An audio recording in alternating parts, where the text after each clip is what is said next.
এখন বাজে ওই 9:30। সকালবেলা ঘুম থেকে উঠে স্নান পুজো কমপ্লিট, এখন এই ফ্রেশ হয়ে একটু বসলাম। তো সকালে ব্রেকফাস্ট তো হবে, করব। তার আগে একটু মানে ওয়েদারটা উপভোগ করছি।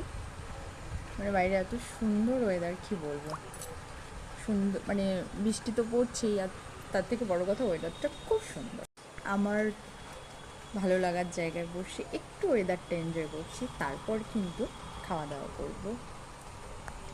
এই দেখো, তোমাদেরও দেখায় ভিউটা, এত সুন্দর লাগছে, বাইরে ঝিরি ঝিরি বৃষ্টি পড়ছে আর ওয়েদারটা পুরো ঠান্ডা। এর মাঝে বসে আছি আমি, এই জানলাটায় মোটামুটি আমি সময় কাটাই। আর এই যে মাম্মাম ঘুম থেকে উঠেছে, বিছানাও গুছিয়ে নিয়েছি,